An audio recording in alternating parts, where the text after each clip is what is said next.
النهارده هنعمل الرقاق بطريقة سهلة وبسيطة وبتكات. يلا بينا نبدأ الفيديو. اول حاجة جبت بصلاية قطعتها 4 ارباع، جبت جزر قطعته قطع صغيرة،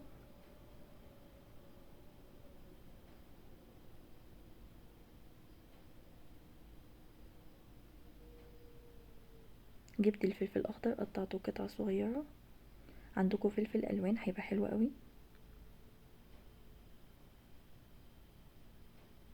بعد كده حطيت كل ده في الخلاط او الكبة مع شوية مية عشان يبقى سهل وانا بضربهم مع بعض. ده شكله. جبت حلة حطيت زبدة، هنزل اللحمة المفرومة،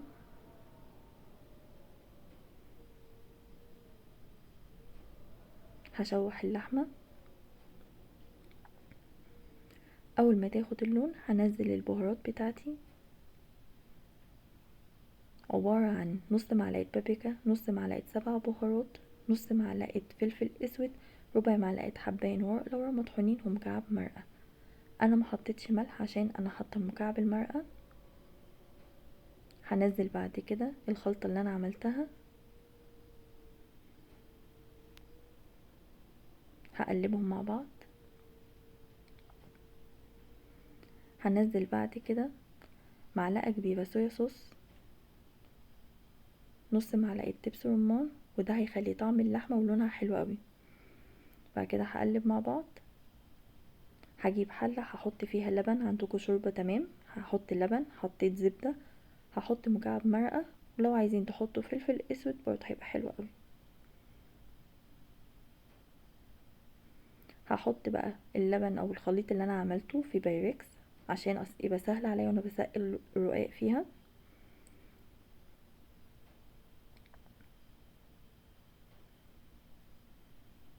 جبت صينية دهنتها زبدة،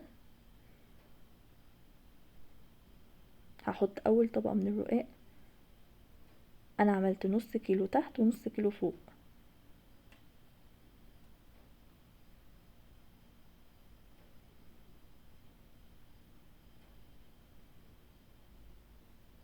وما تنسوش وانتوا بتعملوا الرقاق لازم تسووا الاطراف زي ما انا بعمل كده.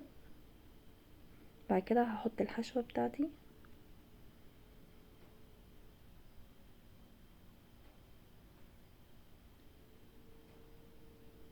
بصوا شكلها وبصوا لونها عامل ازاي. الصويا صوص والدبس الرمان مخلي شكلها حلو قوي.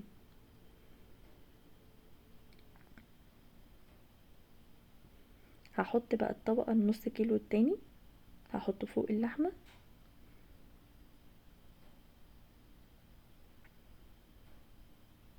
وهساوي الاطراف.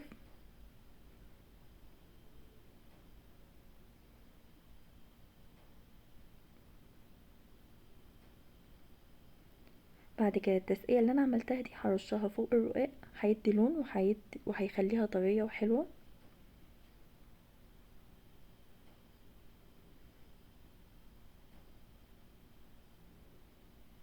بعد كده دهنت زبدة عشان يدي لون حلو.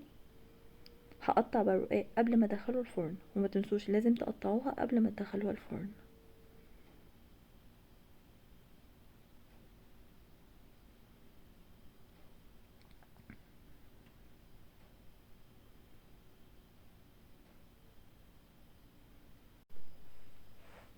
هدخل الفرن على درجة حرارة 200.